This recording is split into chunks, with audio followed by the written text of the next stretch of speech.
Commissioner Ambach joined a coalition of New York State legislators and professional associations to issue a report outlining proposed legislative and administrative reforms to streamline procedures to investigate and prosecute allegations of unprofessional conduct in the state's licensed professions. The following excerpt from the news conference was broadcast by WRGB Schenectady on May 27, 1980.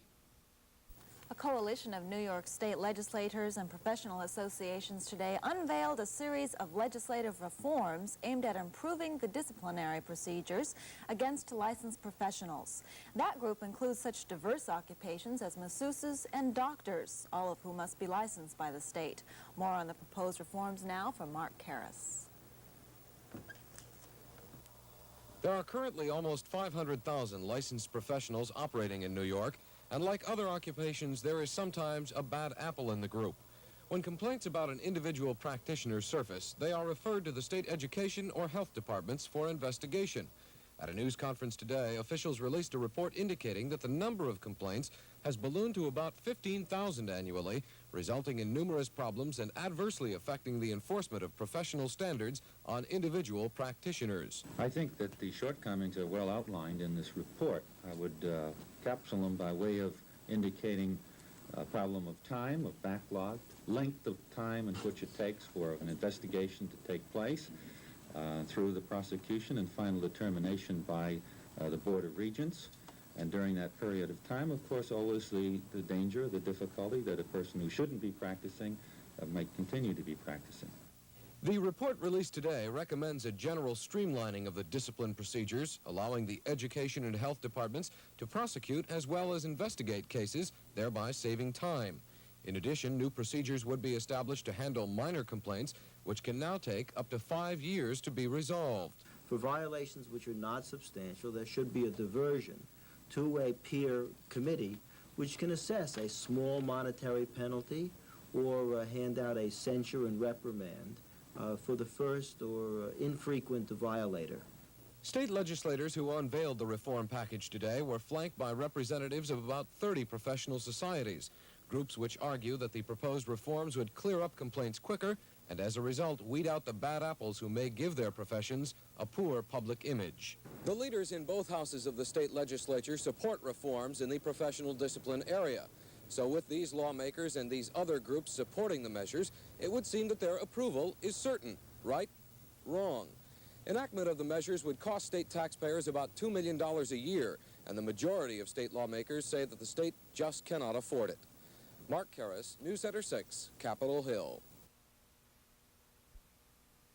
At a news conference on June 17, 1980, Commissioner Ambach announced that the Bureau of Criminal Investigation of the State Police had been called in to investigate charges that examination questions on certain Regents examinations had been sold in New York City prior to the actual examinations.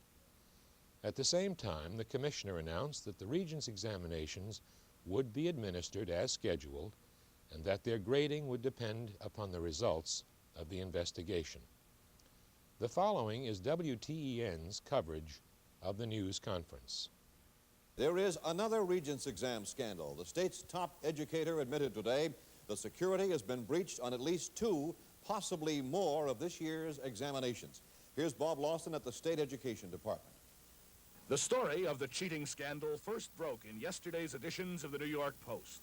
The Post revealed that questions on the comprehensive English exam administered yesterday throughout the state were available in advance of the testing hour.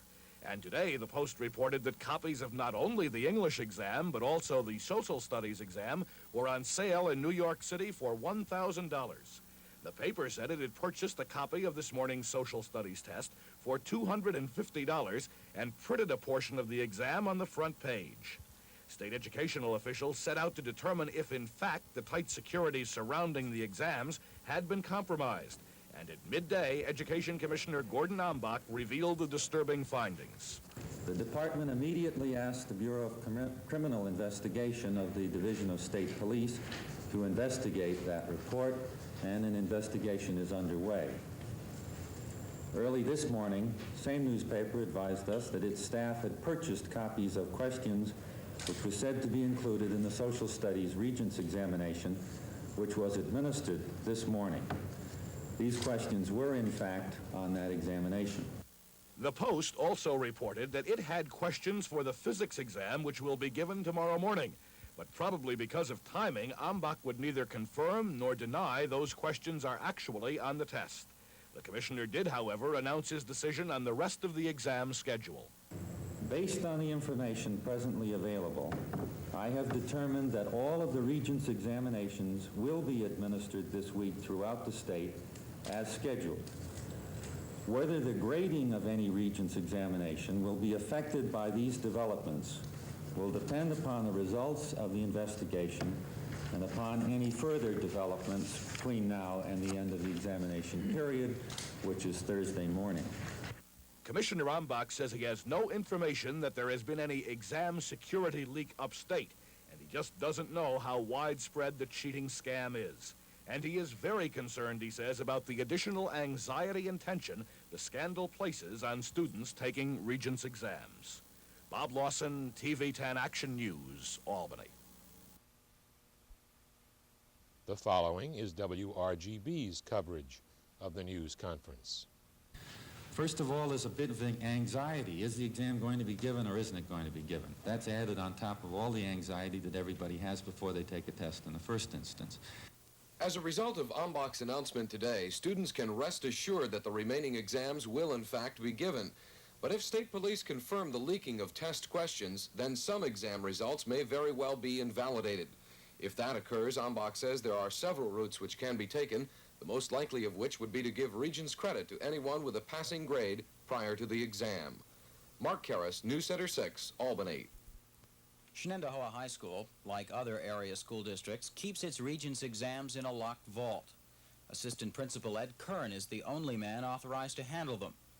He receives the tests about a week before they are given, locked in Wells Fargo-like steel boxes. The State Bureau of Testing mails the keys in a separate envelope. I think the department has given us every guideline where, if followed, it's difficult to imagine how anything could go wrong at the high school level with security for these examinations. We're given step-by-step instructions which cover every moment from ordering the examinations to returning them to Albany or to filing them for our own use. What about the combination to the vault? Where's it kept? It's kept on the campus in a locked file. Is the file locked all day? The file is not locked all day. It is usually open during the course of a day's business. The intruder would have to pick the locks on the steel boxes and steal the cellophane sealed tests. Their loss would be detected when the tests are handed out. I'm standing outside of the gymnasium of Shenendahowa High School, where students have just finished taking the biology exam. Many of them are worried it may not count. Students nervous about the Regents exams had something extra to worry about. In 1974, when a similar scandal surfaced, the tests were invalidated, some never given. At that time, Regents were not necessary for graduation. This year, however, the English Regents may be used as a competency test, and without a passing score, some seniors may not graduate. Well, I don't want to take it over again. I mean, I studied all night, and if somebody has the answers, I don't think it's fair for just to say some people take it over, because I didn't take the answers. I don't have them. I don't think it's really that fair that we should have to take it over when I don't know anybody that was cheating or anything. I don't think anybody was down here. But I don't think it's fair that we should have to suffer for the kids in New York City. At this point, the Regents have made no determination on whether the exams will pass. That will come after the state police investigation. Alec Roberts, News Center 6, Clifton Park.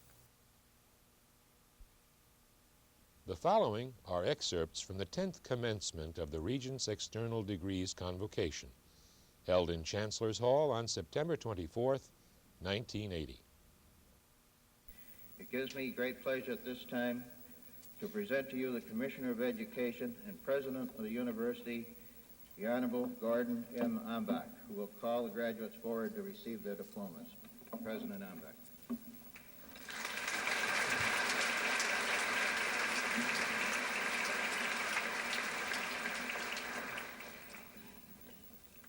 Chancellor, I have the honor to present the candidates for the degrees of Associate in Arts and Associate in Science.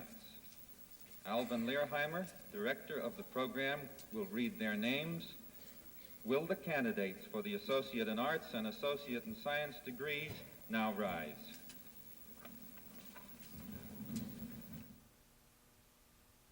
Mr. Chancellor, I now have the honor to present 4 awards for academic excellence.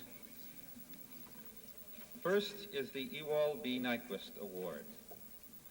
Like all other college programs, the Regents External Degree Program has among its graduates some who stand out with unusual distinction. Each year we honor the class by selecting one of these individuals as commencement speaker. In addition, we mark the occasion by presenting 4 student awards. The intent of these awards, established by the Board of Regents and the Regents External Degree faculty, was first to honor certain distinguished educators whose early participation in the program's development profoundly influenced its quality and direction, and second, to recognize outstanding achievement among those adult learners whose goal the program has served. The first of these awards, which carries with it a stipend of $250, was established by the Regents in recognition of the author of Regents External Degrees, the former Commissioner of Education and President of the University of the State of New York, Ewald B. Nyquist. At the outset of his administration in 1970, he conceived the idea of a non-traditional college program designed to allow adult learners to pursue study while simultaneously pursuing their other responsibilities. With persistence and skill, he pursued his vision to the reality we celebrate today. Appropriately, the faculty based their selection of the Nyquist Award winner on these criteria: academic excellence in independent study and personal qualities exemplifying the spirit of self-reliance and determination that are at the heart of this program. I am pleased to announce that the 3rd annual Nyquist Award goes this year to a recipient of the Bachelor of Science in Nursing degree, Joanne I. Lamb. Miss Lamb, who is, incidentally, 41 years of age, achieved a fine academic record in independent study while she continued her work as a registered nurse. She is now employed in the cardiac transplant unit of Presbyterian Hospital in New York City. I believe it's because of those obligations that she is not able to attend today to accept her award, but we did want to recognize it at this time. The second award is the Leroy V. Good Memorial Award. In the formative years of the program, we were privileged to have the able and dedicated service of a distinguished educator, the former president of Monroe Community College, Dr. Leroy V. Good. His pioneering work in the community college movement gained him national recognition, and his profound commitment to the welfare of young people and to education of a competent citizenry won him the respect and affection of all who knew him. With Regents' concurrence, his faculty colleagues established the Good Memorial Award to be given annually to an associate degree graduate who has achieved an outstanding academic record in independent study. The graduate selected to receive the 3rd annual award is Diane Bush, who enrolled in the Regents External Degree Program while living in Germany. On her return to the United States, she continued work toward her Associate in Arts, mostly by examination. She continues to present a fine record of study toward her goal of a Bachelor of Arts degree from the Regents. I am pleased to present the Leroy V. Good Award to Diane Bush. Diane?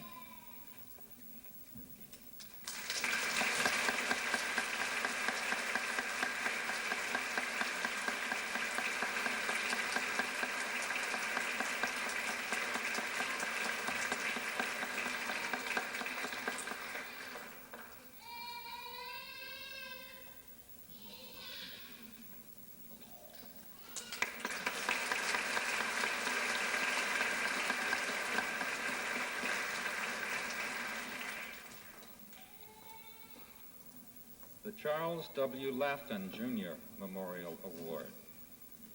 In the early days of the external degrees program development, the Regents had the good fortune to receive the support and counsel of a giant in the community college field, the former president of the State University of New York Agricultural and Technical College at Farmingdale, Charles W. Laffin, Jr. A distinguished educator, Dr. Laffin always seized opportunities to extend the benefits of higher education beyond the limited reach of established systems. He was also a skilled administrator who could adapt available resources to ever new and more ambitious goals. In recognition of his achievements and in gratitude for his long and active service, on behalf of the program, the faculty established the Laffin Memorial Award, to be given annually to a graduate who compiles a superior academic record at the university while completing most degree requirements through independent study. This year's recipient is Bruce M. Allen of Albany, New York, who earned a Bachelor of Science in Business while he continued to operate his own business consulting firm. Mr. Allen prepared independently for examinations and earned perfect scores in several of the Regents program business examinations. It gives me great pleasure to present the Charles W. Laffin Jr. Memorial Award to Bruce M. Allen.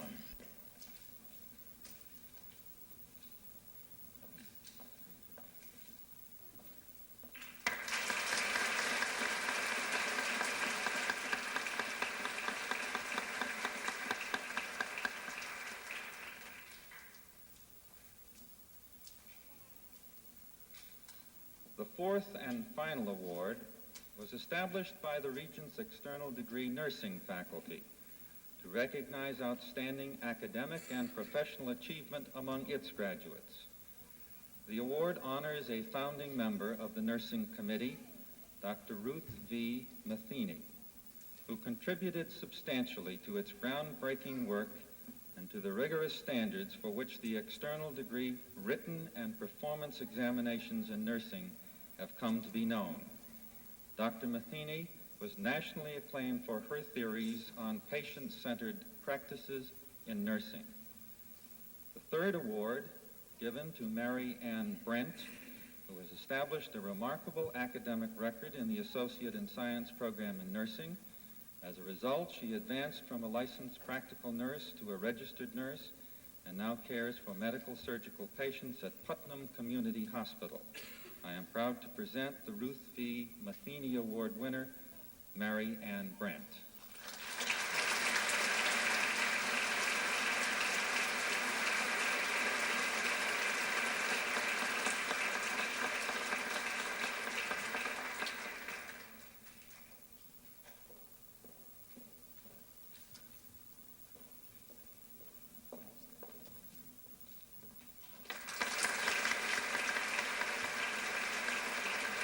Chancellor, I share the Chancellor's pleasure in welcoming you to this commencement celebration and to this beautiful day in Albany. I congratulate those of you who are here today and extend good wishes to all of the 2,600 graduates of the class of 1980. The 10th commencement brings us to a vantage point from which to reflect on the decade of the Regents External Degree Program. It was in 1971 when we marshaled a faculty drawn from various colleges and universities to plan a degree which could be awarded for college-level work accomplished without mandatory ties to any one classroom or any one campus. At the beginning of this venture, the entire staff could sit around a conference table. In 1972, when the first students completed their degree requirements, the graduating class in its entirety was 77 people. Since then, the program has grown so that enrollment of active degree candidates has topped 20,000. 14,000 adults are now alumni of the external degree program. Our staff alone numbers more than did the first graduating class. From the beginning, Our objective was to open college opportunity to all who can qualify. Our graduating class of 1980 demonstrates success with that objective. Consider the diversity: telephone technician, alcoholism counselor, a Baptist minister, licensed practical nurse. Age no longer dictates educational potential. The average age of graduates is in the late 30s, an age when in earlier days college seemed considered to be long in the past. Access to a college education is not enough, however. To make the most of their learning, adult learners must have access to education of quality. From the beginning, the Regents External Degree Program has had a certain formula for achieving academic quality. The vast resources of the University of the State of New York, coupled with a distinguished faculty drawn from across the college spectrum.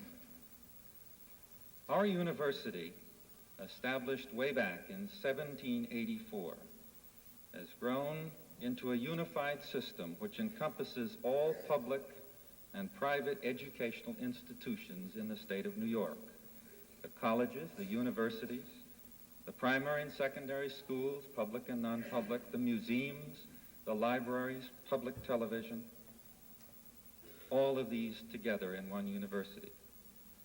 As this university's president, I applaud the way in which the Regents' external degree has combined the learning which is available through these many institutions toward a college credential.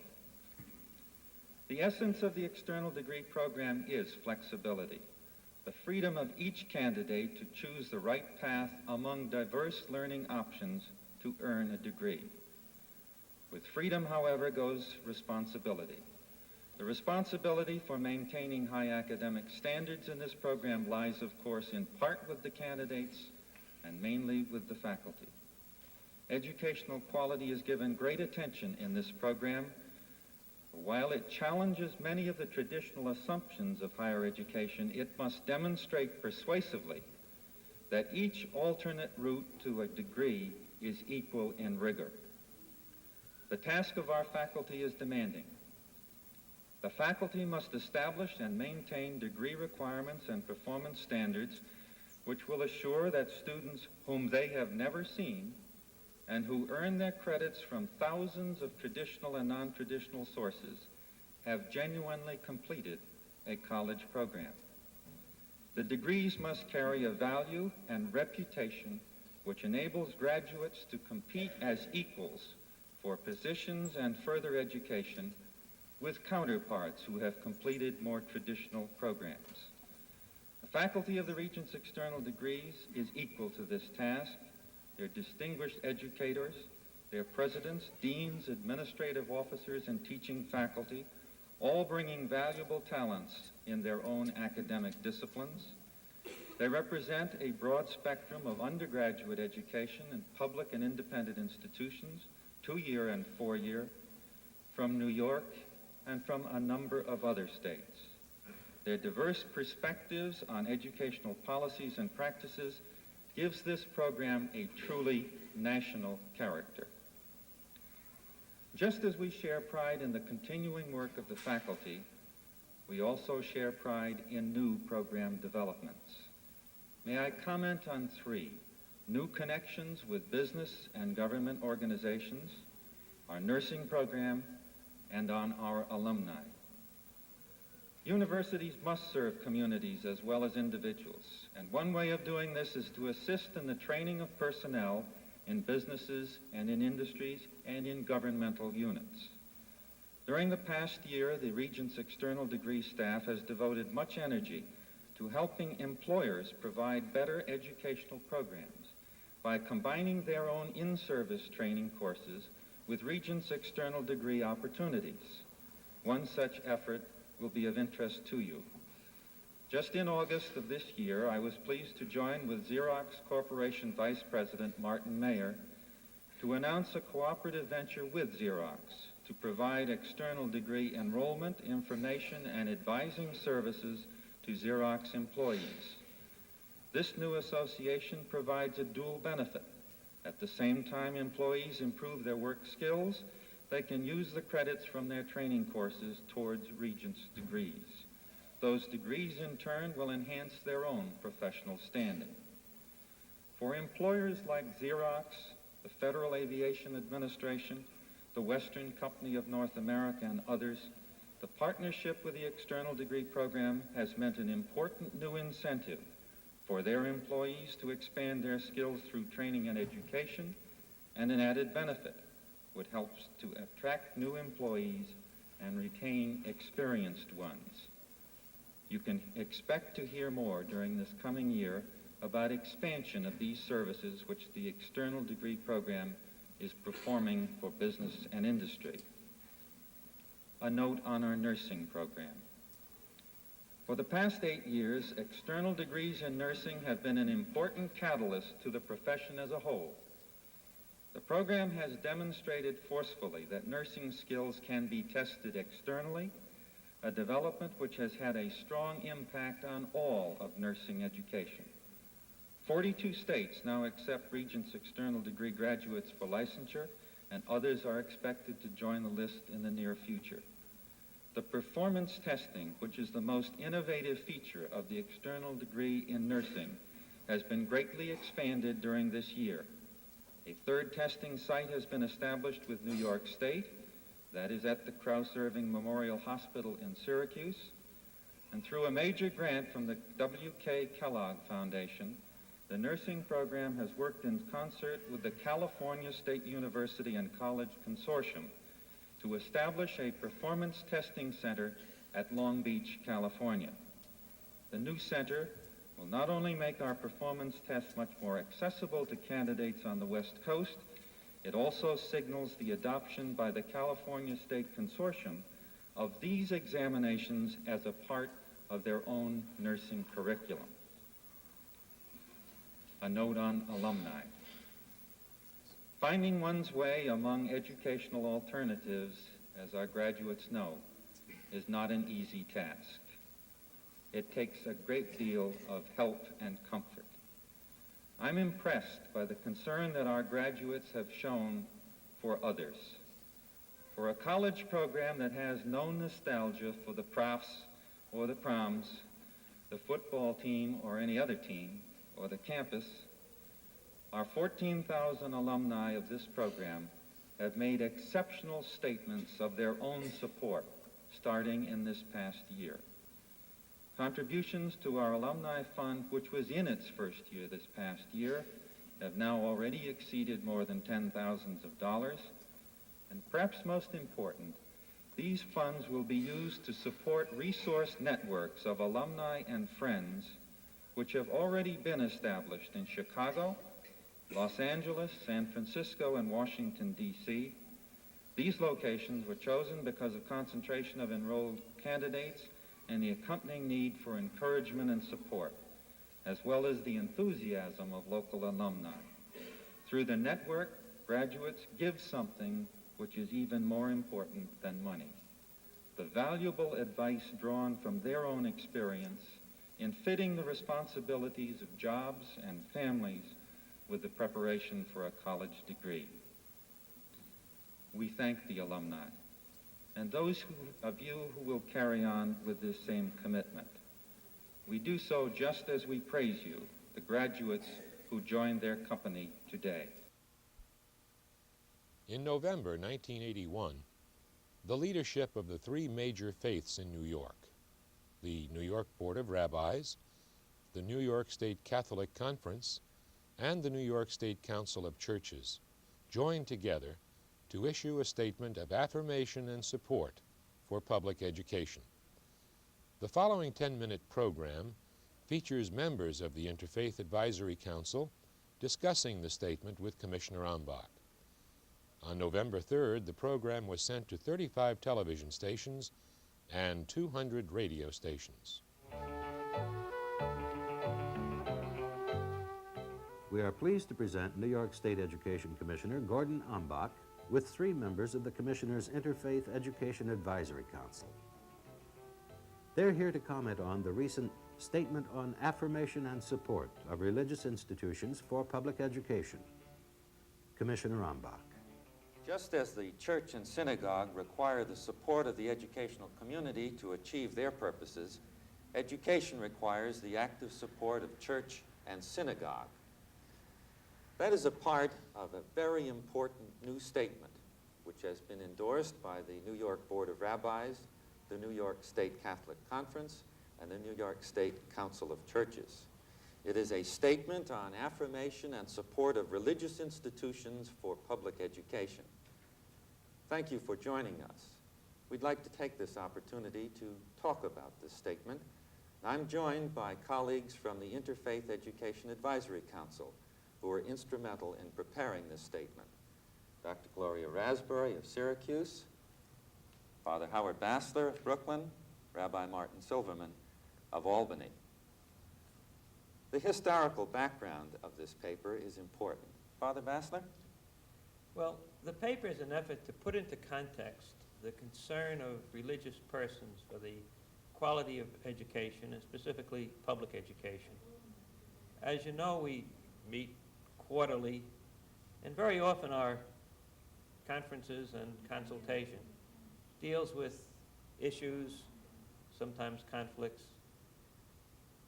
and we felt it would be constructive and I guess necessary, given the climate of the day, to step back and to express as clearly and succinctly as we could the reason for our being with you as religious representatives, and to state that we are part of a long tradition of religious concern for public education in our country. The statement provides a strong reason for having such a statement at this point, and then develop some historical background. Well, to quote from it for a moment, we say right at the beginning that education in America can be traced from the mission schools of the Spanish and French colonists to the more formal schools for clergy and laity in theocratic New England. And what we meant to say in that simple way was that the people who founded our country from the beginning saw education as essential to the fabric and quality of life. And we feel that we're part of that tradition meeting with you. And certainly the Jewish immigrants who came in such large numbers at the end of the 19th, beginning of the 20th century, used the public schools as their major means of integration into American society. The public school was looked upon by the first and second generation Jewish immigrants as the main instrument by which they became Americans and have established themselves as probably the most important Jewish community in the world today. The paper then has this kind of historical background, but of course it notes that in that historical background there have been tensions. Oh yes, very often the religious community and the public education community look upon each other as competitors, and they even condemn each other publicly for what they're doing. And at this point in history, public education is coming under great fire because of other things in society which are coming to a focus at this particular point. And the statement deals with this phenomenon in the following sentences. Schools and other formal educational institutions are being called upon to accomplish more for more persons than ever before. These demands are at times reasonable, at times excessive. I think there's a very real sense in which that statement speaks to the tension that has existed in the past. And one particular area of concern has been that of minority, education of the minorities, in which the church might very well have been a support for public education as opposed to a critic, a support in the sense that it develops the moral conscience of citizens in support of understanding and equal education for all. And we feel that there is an important sense in which this needs to be changed from criticism to support, and to bring this kind of statement to the attention of our religious bodies and citizens throughout the state is an important contribution to education in itself, shifting from tension and conflict to another area. So it has in the statement a very strong emphasis on the mutual support. very strong. And I think that it's certainly true of our traditions, the Judeo-Christian tradition, that we speak very often of the fact that we are our brother's keeper. And in the public sector, we hear that no man is an island. And this is very definitely true in the area of our concern with the quality of life of the individual and being responsible for those around us. Thy kingdom come, thy will be done on earth, then is actually put into action in the things that we do. And the church then, assuming this role of support for the public schools, becomes an agent in improving the lot of those around us. And that becomes tremendously important. Well, don't you perceive, or do you perceive in our own day, a tendency of people to identify the educational mission almost exclusively with the administrators, teachers, school boards, those formally involved in the system? Very definitely. And I think this is in part due to the fact that we have looked at our role as neutral, becoming neutral agents or remaining neutral agents, and have misinterpreted that. I think that neutrality has meant that we do not try to impose our religious tradition or beliefs on those in the schools, insisting that they conform in one way or another. But it has not meant that we fail to intervene or to participate in changing and speaking to issues, whether it be discipline or education for the handicapped, creating a climate of concern in the whole area of competency and teacher and student competency, of becoming informed about the needs, the specific things that will make a difference in the quality of lives of those who hear sermons or sit next to us in pews, whether it's in Sabbath school or in church or service or what have you. We have here a very unique circumstance, this unique statement which has been endorsed by three major faiths. What are the next steps? What's the importance of this statement across our state? I think we need to really move to exactly some of the things that are indicated in the statement and expect that those who read it will realize that in a very large and definite sense there is a concern on the part of our religious bodies that we act out our beliefs, that we take part in the activities in our community. I would imagine that we will be hearing these in sermons and in organizational meetings, that we will receive them in our congregations, and that from there we will take to heart some of the words that are in this very statement, Father Bassler. And certainly the council, in its discussions as we were drawing up the statement, expressed the feeling that by having the statement endorsed by the major religious institutions in the state, that on the grassroots level in the individual synagogue and individual church throughout our community, that some of these conflicts and tensions will be diffused, and that the people in this state who look to religion as a guide will use the religious values to help strengthen public education in New York State. I'll just go back to the statement, the final paragraph, which speaks to some of the ways in which that strengthening would take place. We ask for religiously committed people to really take as their own responsibility for the quality of public education in community, state, and nation. And we say that they should be willing candidates for local school boards, active participants in parent-teacher organizations. They should be responsible in their evaluation and support of educational budgets, and advocate educational innovation and improvement for all, and we add especially among the poor and disadvantaged. I thank you, Father Bassler, Rabbi Silverman, Dr. Raspberry. Thank you for joining us to hear something about this very important statement. This statement has been endorsed by the New York Board of Rabbis, by the New York State Catholic Conference, and by the New York State Council of Churches. It will be widely distributed throughout our state and by the State Education Department. We hope that you will read it and that you will discuss it and that you will follow its implications. Thank you. Copies of this statement are available from Public Information, the New York State Education Department, Albany, New York, 12234. To encourage parents to visit schools during American Education Week, November 16th through 22nd, 1980, Commissioner Ambach and Joe Ferguson, quarterback for the Buffalo Bills, taped 5 public service announcements. The public service announcements were broadcast in New York State by 35 television and 100 radio stations. I'm New York State Education Commissioner Gordon Ambach. Visit the schools in your community during American Education Week, November 16 through 22. I'm Joe Ferguson of the Buffalo Bills. Team up with your schools. Visit them during American Education Week, November 16th through the 22nd. I'm Joe Ferguson of the Buffalo Bills. Your local schools have planned some great things for you to see during American Education Week. Education Commissioner Gordon Ambach and I urge you to visit them.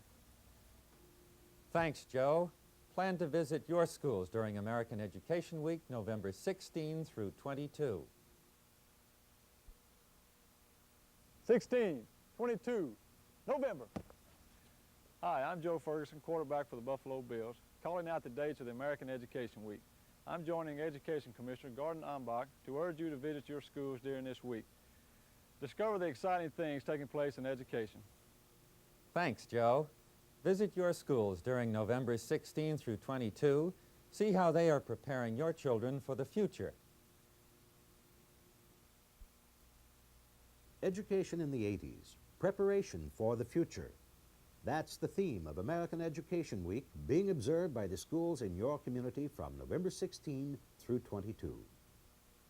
16, 22, November. I'm Joe Ferguson, quarterback for the Buffalo Bills. I run the offense, we score the touchdowns. There's another part of this team too, our defense. It takes both parts to play winning football. It's that way in education too.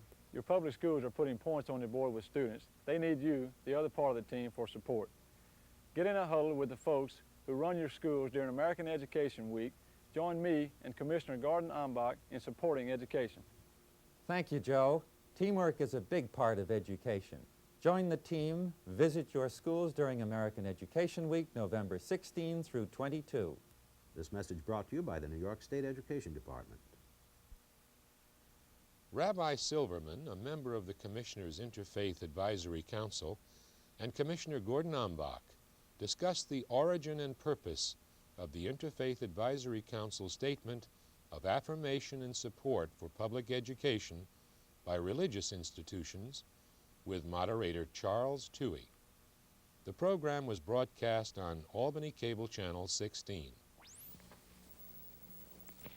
Recently, the Interfaith Advisory Council, appointed by the New York State Commissioner of Education, Gordon Ambach, issued a statement of affirmation and support of religious institutions for public education. On our last program, 2 endorsers of this statement, Bishop Howard Hubbard of the Albany Catholic Diocese and Reverend Robert Lamar, pastor of the First Presbyterian Church in Albany, shared with us their thoughts on the importance of public education and the crucial role educators, spiritual leaders, and parents play in helping our children to achieve an understanding of moral, ethical, and spiritual values. To continue our discussion, we have with us this evening Gordon Ambach, Commissioner of Education of the State of New York, and Rabbi Martin Silverman of Albany's own Temple Beth Emet, who is a member of the Commissioner's Advisory Council. Welcome, gentlemen. Thank you. My first question, I believe, maybe to Rabbi, would be what were the origins of this statement from the Interfaith Advisory Council? It began about a year ago at one of our regular quarterly meetings when the feeling was expressed by a number of people that there was a gap, at least in people's minds, between public and religious education. And all of us on the council were unanimous in our feeling that this was something that, the perception was something that we did not want to foster. And we wanted to indicate how we, as representatives of religious groups, could endorse public education in our state and the concept generally. So that a committee was formed, and they came back with a statement, which was then ripped to pieces, of course, put back together again, And after a while, this, I think, very beautiful statement was accepted not only by our council, but also by the New York Board of Rabbis, the New York State Catholic Conference, and the New York State Council of Churches. Thank you, Rabbi. Commissioner, your role in all of this? The Interfaith Advisory Council is comprised of about 15 to 20 persons who represent the major faiths within the state of New York. This council has been in existence for several years. It provides for me and for my colleagues in the department and for the members of the Board of Regents an extremely important forum through which religious leaders are expressing their concerns about education and particularly about public education. I make that distinction because it's not a council which is focused itself on education which is religiously sponsored.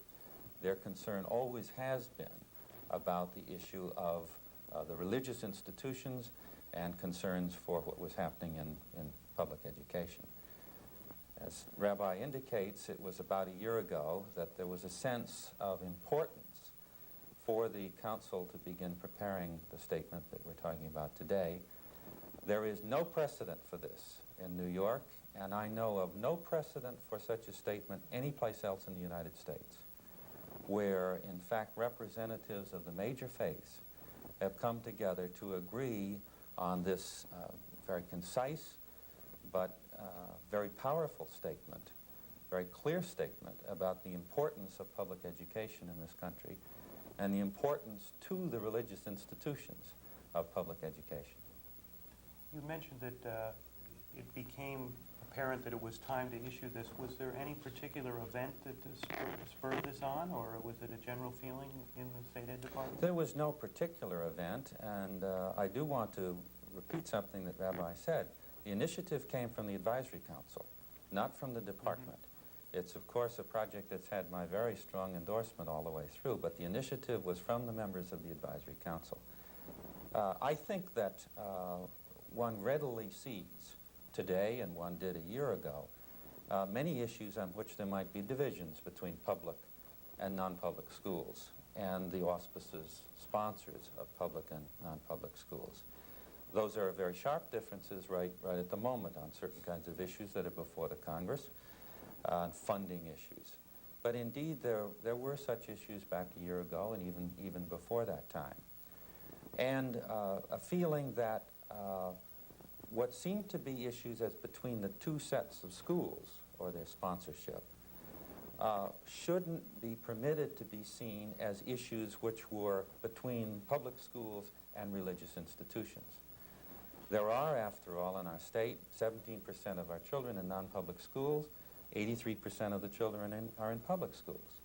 These children are the children who are also within the religious institutions, those in the public schools, and they have, therefore, a very strong commitment to their children who are in the public schools.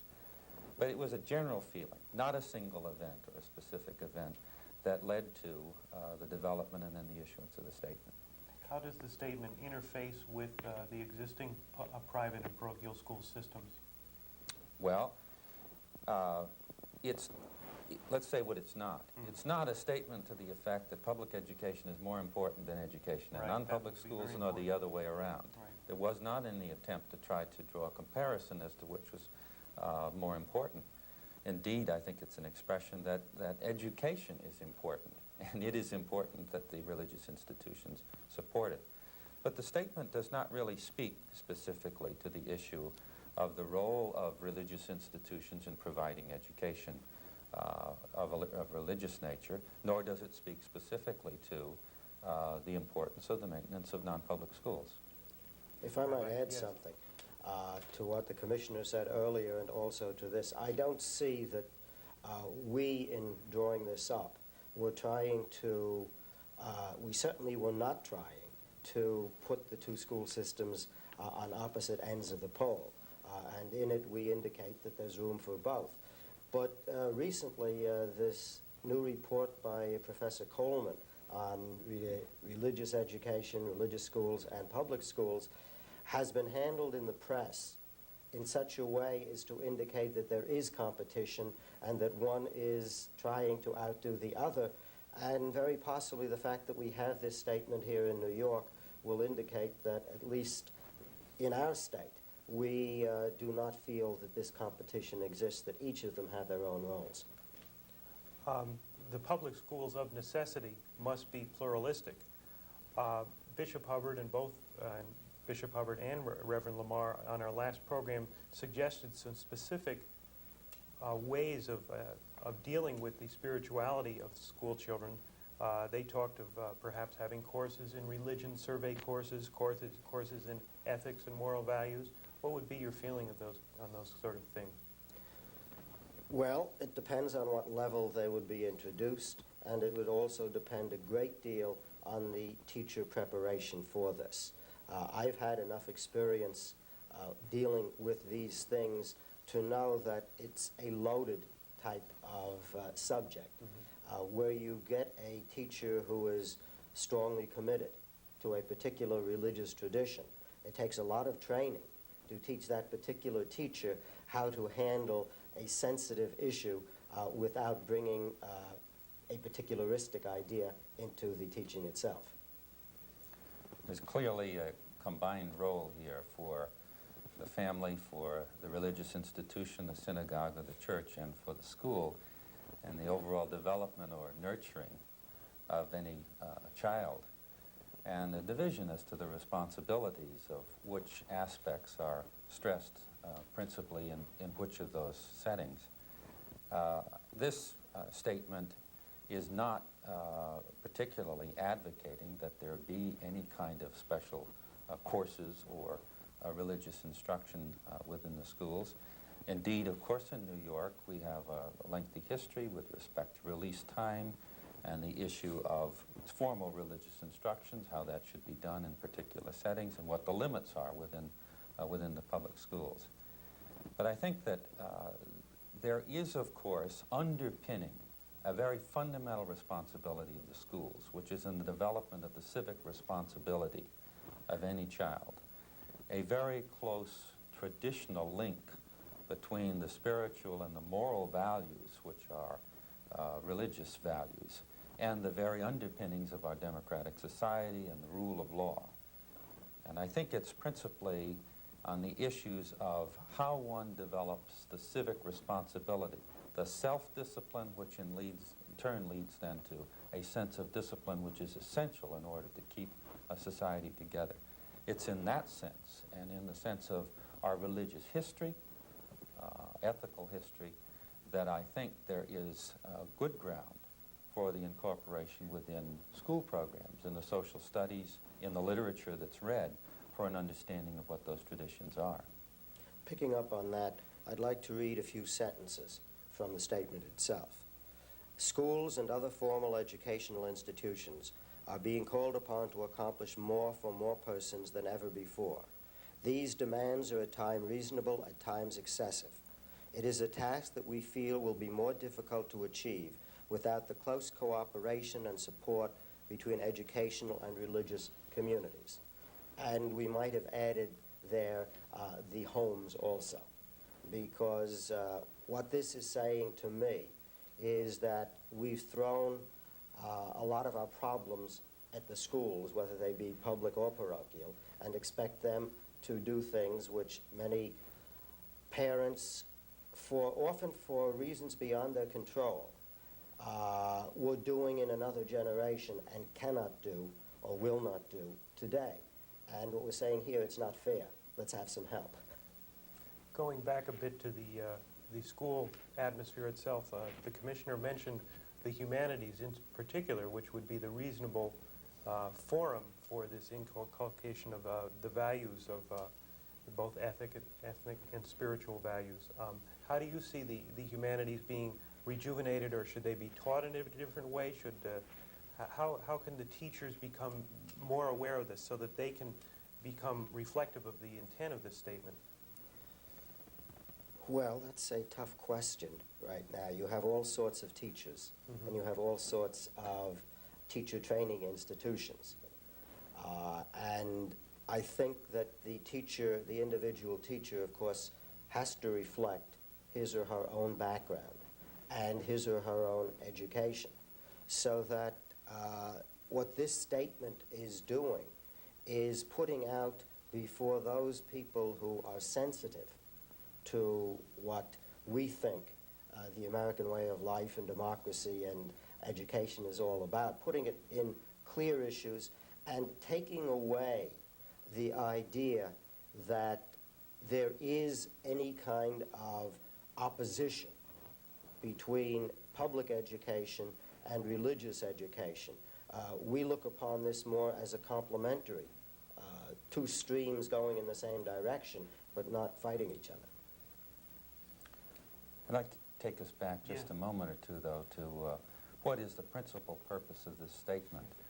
And that is, in the simplest terms, as clear and direct a statement as could possibly be made about the importance of having our religious institutions say that public education in this society is absolutely essential, and that the resources that are necessary from the public in order to support public education must be forthcoming, and that persons who are of religious persuasion and affiliated with the various institutions that endorse this statement have a very particular obligation to support public education, both in the sense of their support of budgets and also to support public education in their own personal commitment, whether it be in service on school boards, whether it be service in parent organizations, in other kinds of advocacy groups, which are focused exactly